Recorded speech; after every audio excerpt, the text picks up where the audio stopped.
கிறிஸ்துவின் இனிய நாமத்தில் என்னுடைய அன்பின் வாழ்த்துக்களை தெரிவித்துக் கொள்கிறேன். இன்றைக்கு நாம் பார்க்க போவது என்னவென்றால், நம்முடைய எதிராளி யார் என்பதை குறித்து நாம் தெரிந்து கொள்ள போறோம். அப்பொழுதுதான் நாம் அவனோடு யுத்தம் பண்ணி ஜெயித்து ஜெயமுள்ள வாழ்க்கை வாழ முடியும். நம்முடைய எதிராளி யாருங்க?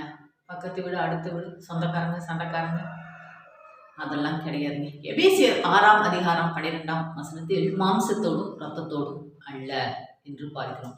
அப்ப நம்மளுக்கு எந்த ஒரு மாம்சமும் ரத்தமும் நமக்கு எதிராளி கிடையாது.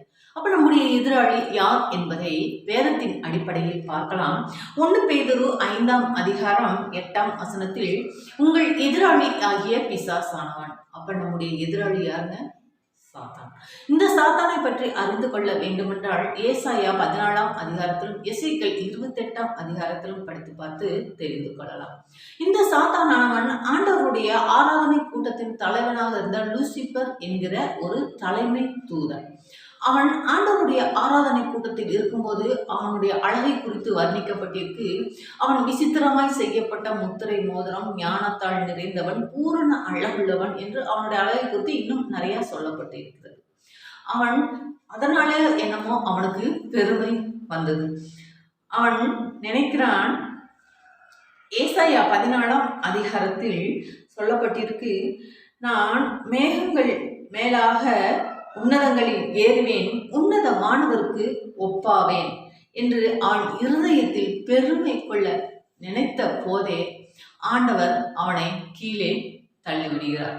கீழே தள்ளப்பட்டதற்கு பிறகு அவனுடைய உருவம் எப்படி இருக்கும் என்றால், ஏசாயா 14ஆம் அதிகாரம் 19ஆம் வசனத்தில் மிதிக்கப்பட்ட பிணத்தை போலவும், அடுத்து எசேக்கியேல் 28ஆம் அதிகாரம் 18-19 வசனங்களில் உன்னை பூமியின் மேல் சாம்பலாக்குவேன், மகா பயங்கரமாவாய்.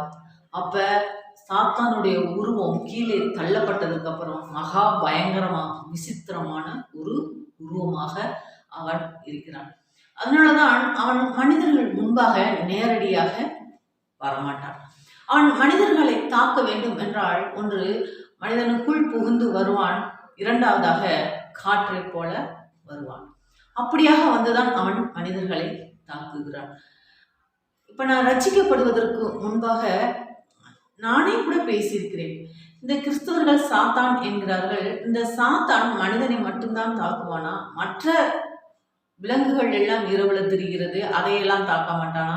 மற்ற உயிரினங்கள் இருக்கு, அதையெல்லாம் தாக்க மாட்டானா என்று நினைத்தேன். நான் ஆண்டவரை ஏற்றுக்கொண்டு ரட்சிக்கப்பட்டதற்கு பிறகு அதற்குரிய விடை எனக்கு கிடைத்தது. இதே மாதிரி உங்களில் யாராவது நினைத்துக் கொண்டிருக்கிறீங்கன்னா உங்களுக்கு பிரயோஜனமாக இருப்பதற்காக இதை நான் சொல்லுகிறேன். சாத்தான் ஏன் மனிதர்களை மட்டும் குறிவைக்கிறான் என்பதை நாம் அறிந்து கொள்ளலாம். மனிதர்களை படைப்பதற்கு முன்பாக நம்முடைய ஆண்டவர் தூதர்களை 1000 16 சிருஷ்டித்தார். இது வெளிப்படுத்தல் 5ஆம் அதிகாரம் 11ஆம் வசனத்தில் தெரிந்து கொள்ளலாம். சிருஷ்டித்து 3 பிரிவுகளாக பிரித்திருந்தார். முதல் பிரிவை யுத்தத்திற்காக பிரித்து அதற்கு தலைவனாக மிகாவேல் என்கிற ஒரு தூதரை வைத்தார். அடுத்த பிரிவுக்கு நற்செய்தி சொல்லுகிற ஒரு பிரிவாக வைத்து அதற்கு தலைவராக காபிரியல் என்கிற ஒரு தூதரை வைத்தார். 3வது பிரிவாக ஒரு பிரிவை பிரித்து அது ஆராதனை கூட்டத்துக்காக பிரித்தார். அதற்கு தலைவராக லூசிபர் என்கிற ஒரு தூதனை பிரித்தார். இந்த லூசிபர் என்கிற தூதன் தான் தன் இருதயத்தில் பெருமையாக சிந்தித்ததின் காரணமாக அவன் கீழே தள்ளப்பட்டான். தள்ளப்பட்ட அந்த இடத்தை நிரப்புவதற்காக நம்முடைய ஆண்டவர் மனிதனை சிருஷ்டித்தார். அதுவும் தம்முடைய சாயலாக, தேவ சாயலாகவே ஆணும் பெண்ணுமாக சிருஷ்டித்தார் என்று ஆதியாகமம் 1ஆம் அதிகாரம் 27ஆம் வசனத்தில் தெரிந்து கொள்ளலாம். அப்ப அவருடைய சாயலாக சிருஷ்டிக்கப்பட்ட மனிதர்களை மட்டும்தான் இந்த சாத்தான் தாக்குகிறார். வேறு எந்த ஒரு சிருஷ்டிப்பும் அவருடைய சாயலாக சிருஷ்டிக்கப்படவில்லை. மனிதர்கள் மட்டும்தான் தேவனுடைய சாயலாக நாம் சிருஷ்டிக்கப்பட்டிருக்கோம். அதனால் ஆண்டவர் அவனை தள்ளினதின் காரணமாக அவருடைய சாயலாக இருக்கிற மனிதர்களை அவன் தாக்குகிறான். தாக்குவதற்கு 2 காரணங்கள். ஒன்று, அவருடைய சாயலாக இருக்கிற மனிதர்கள் சாத்தானை ஆராதிக்க வேண்டும், தன்னை ஆராதிக்க வேண்டும் என்று. இரண்டாவதாக, அவருடைய சாயலாக இருக்கிற மனிதர்களை அவனோடு கூட நரகத்திற்கு அழைத்து செல்ல வேண்டும். இந்த 2 நோக்கத்தோடு தான் சாத்தான் மனிதர்களை தாக்குகிறான். அப்ப முதலாவதாக மனிதனுக்குள் புகுந்து தாக்குகிறான் என்றால் அதை குறித்து நாம் பார்க்கலாம். அவன் மனிதனுக்குள் புகுந்து என்றால் உடனே மனிதனுக்குள் அவன் புகுந்து விட மாட்டான். முதலாவது மனிதனுடைய சிந்தையில் தான் அவன் ஆட்கொள்வான். சிந்தையில் வரும்போதே நாம் அதை கடிந்து கொள்ள வேண்டும். பிசாசுக்கு எதிர்த்து நில்லுங்கள், அப்பொழுது அவன் உங்களை விட்டு ஓடி போவான் என்று வேத வார்த்தைகள் சொல்லப்பட்டிருக்கு. நாம் அந்த வார்த்தைகளை எடுக்கும் போது அவன் நம்மளை விட்டு போய்விடுவான்.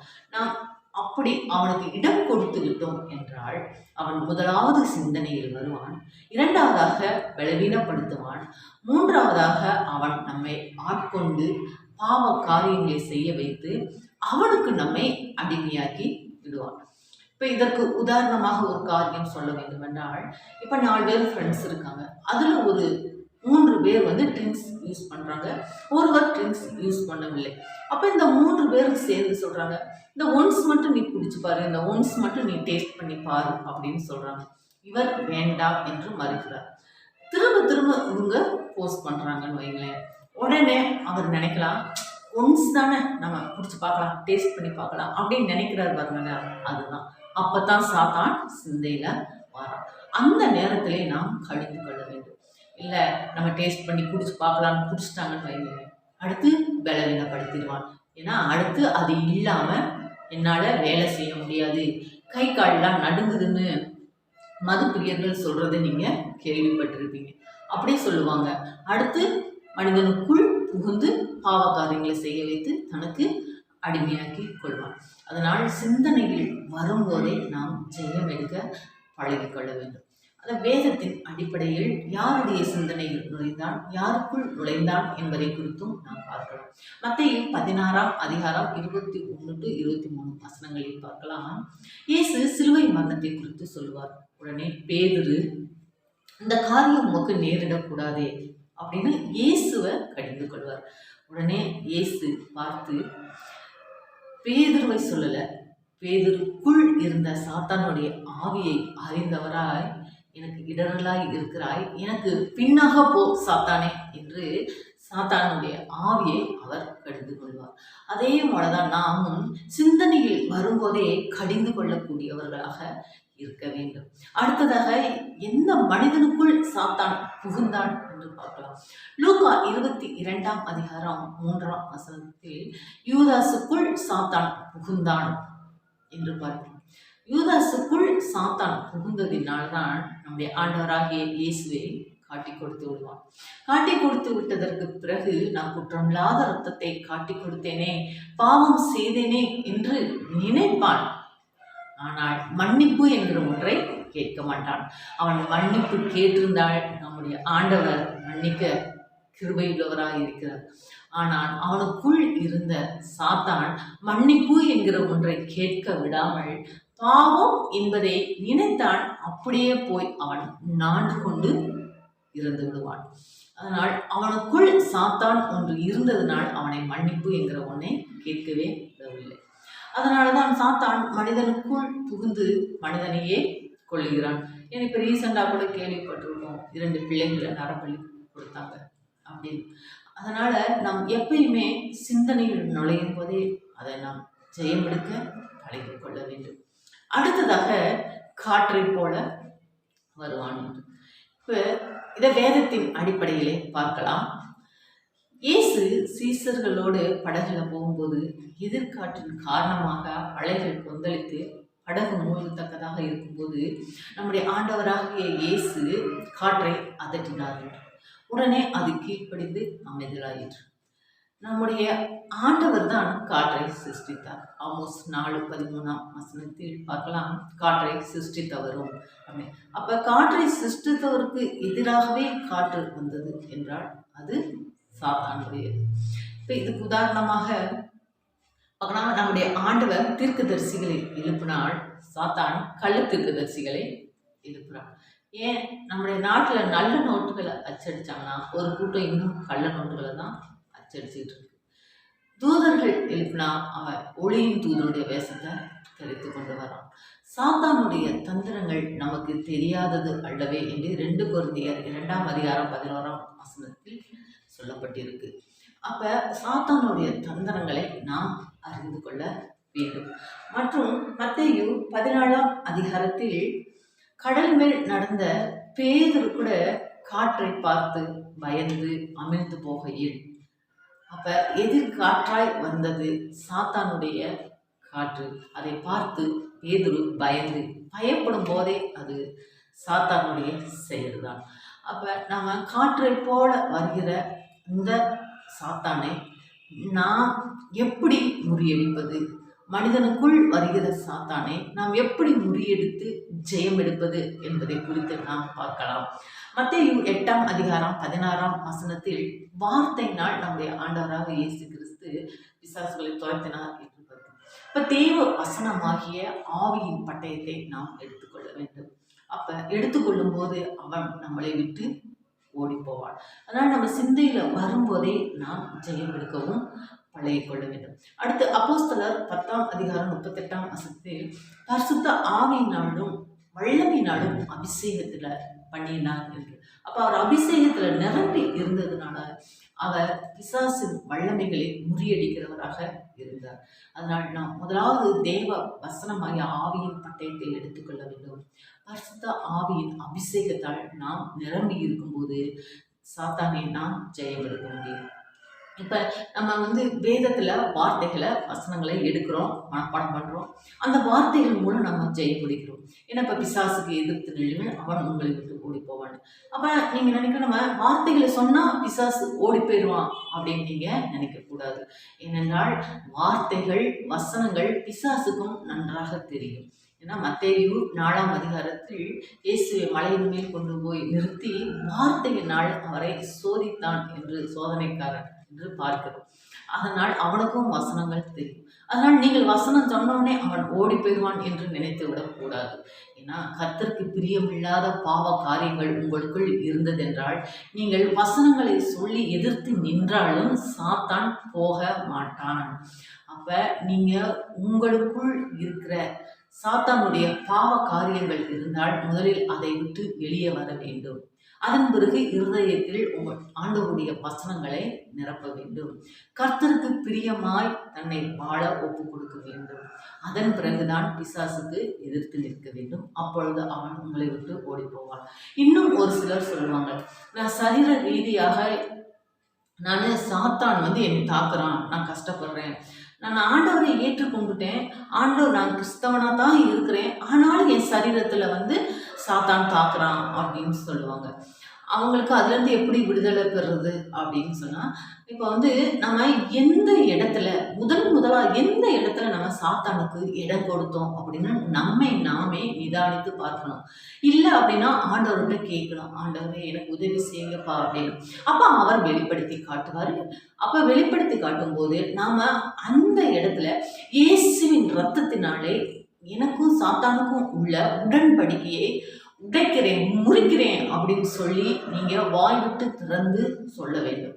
அதன் பிறகு அந்த இடத்திலேயே என் சரீரத்தை ஆண்டவரே இயேசுவின் இரத்தத்தோடு உடன்படிக்கை பண்ணுகிறேன், என்னுடைய ஆவி ஆத்மா சரீரத்தை இயேசுவின் இரத்தத்தோடு உடன்படிக்கை பண்ணுகிறேன்னு சொல்லி சாத்தானுடைய முதலில் சாத்தானுக்கு இடம் கொடுத்த அந்த இடத்துல இயேசுவின் இரத்தத்தினாலே முறிந்து இயேசுவின் இரத்தத்தோடு உடன்படிக்கை பண்ணும்போது அடுத்து சாத்தானால் உங்கள் சரீரத்தை தொட முடியாது. உங்களுக்கு கர்த்தருடைய நாம மகிமைக்காக உங்களுக்கும் பிரயோஜனமா இருக்குங்கிறதுக்காக என்னுடைய சாட்சியை சொல்கிறேன். நான் இயேசுவை அறியாத குடும்பத்தில் பிறந்தவர். இயேசுவை ஏற்றுக்கொண்டேன், ஆனால் ரட்சிக்கப்படவில்லை. ஞானஸ்தானம் எடுத்துக்கொண்டேன். அதன் பிறகு இயேசுவை அறியாத ஒரு நபரோடு திருமணம் நடந்தது. அப்புறம் அதன் பிறகு அவருடைய தெய்வங்களை நான் வழிபட ஆரம்பித்து விட்டேன். இந்நிலையில் ஒரு வீட்டில் ஒருத்தவர் இறந்துட்டார் என்பதற்காக நாங்கள் விசாரிப்பதற்காக சென்றிருந்தோம். அங்கு உட்கார்ந்திருக்கும் போது எனக்கு பின்னால் இருந்து என்னுடைய தலையை யாரோ முடியை பிடித்து இழுப்பது போல் இருந்தது. நான் உடனே திரும்பி பார்த்தேன், ஆனால் யாரும் இல்லை. ஆனால் எனக்கு சொல்ற நெக்கெல்லாம் பெயின் வர ஆரம்பிச்சிருச்சு. அதன் பிறகு அந்த இடத்துல அமரக்கூடாது என்று என் உள் மனது சொன்னதுனால் நான் எழுந்து நடந்து வீட்டுக்கு வர ஆரம்பித்தேன். அதன் பிறகு இருந்து எனக்கு ஆவிக்குரிய போராட்டம் ஏற்பட்டது. ஏதோ ஒரு வாய்ஸ் என்னுடைய நேம் சொல்லி கூப்பிடுறது எனக்கு தெரிய வந்தது. அதன் பிறகு ஈவினிங் ஒரு 6 மணி ஆயிட்டு என்றால் ஒரு காற்று மாதிரி என் உடம்பில் வந்து ஒட்டுவது என்னால் உணர முடிந்தது. இப்போ உதாரணமாக உங்களுக்கு சொல்லணும் அப்படின்னா, இப்போ நம்ம சாதாரண காற்றில் இருந்துட்டு ஒரு ஏசி போட்டிருக்க ஒரு ரூம்குள்ளே போனோம்னா 2 காற்றுக்கும் ஒரு டிஃப்ரெண்ட் தெரியும் இல்லைங்களா? அதே மாதிரி ஒரு காற்று மாதிரி வந்து என் சரீரத்தில் அப்படியே கப்புன்னு ஒட்டும். கொஞ்ச நேரம் அது அப்படியே இருக்கும். அப்புறம் ரிலீஸ் ஆகுறது என்னால் உணர முடிந்தது. அப்போ வந்து நான் இதோடைய கஷ்டங்கள் எனக்கு இருந்துகிட்டே இருந்தது. என் ஹஸ்பண்ட்கிட்ட சொன்னேன். அவர் வந்து இயேசுவை அறியாதவர்ன்றனால அவர் எனக்கு சைக்காட்ரிக் ப்ராப்ளம் இருக்குது, அவனைய சைக்காட்ரிக் டாக்டர்கிட்ட கூட்டிகிட்டு போகணும் அப்படின்னு சொல்லி கூட்டி போய் ட்ரீட்மெண்ட்லாம் கொடுத்தாங்க. ஆனாலும் எனக்கு அதுலேருந்து ஒரு விடுதலை கிடைக்கல. வந்து ஓட்டுறது எனக்கு தெரிந்து கொண்டே இருந்தது. அப்பொழுதுதான் திரும்பி நான் இயேசுவை பற்றி அறிய ஆரம்பித்தேன். எனக்கு பரிசுத்த ஆவியானவர் கிருபையாய் எனக்கு அவருடைய சத்தத்தை கேட்க கிருபை செய்தார். வேதத்தை எடுத்தேன், படித்தேன். அதன் பிறகு நான் பாஸ்டர்கிட்டலாம் ப்ரேயருக்கு போனேன்.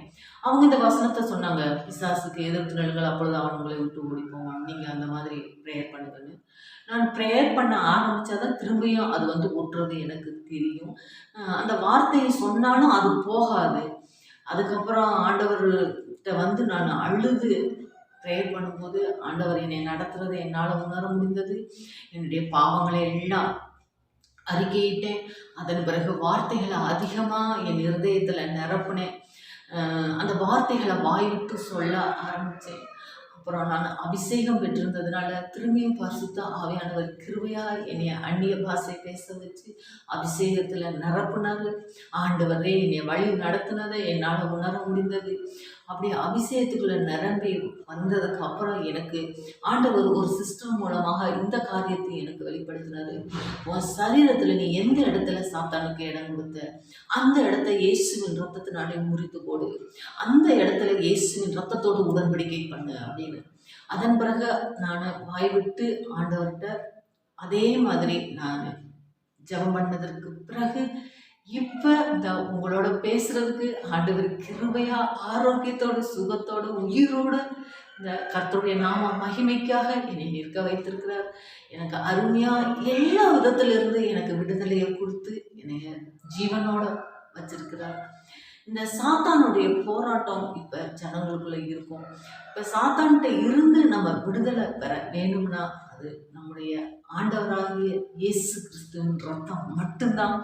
அவருடைய ரத்தத்துக்குள்ள அவருக்குள்ள ஓடி வருவதும் போது மட்டும்தான் சாத்தான்ட்டு நம்ம விடுதலையை பெற்று ஜெயமுள்ள சந்தோஷமுள்ள வாழ்க்கை வாழ முடியும். இந்த வார்த்தைகள் உங்களுக்கு பிரயோஜனமாக இருக்க கர்த்தர் தாமே இந்த வார்த்தைகள் உங்களை ஆசீர்வதிப்பார்கள்.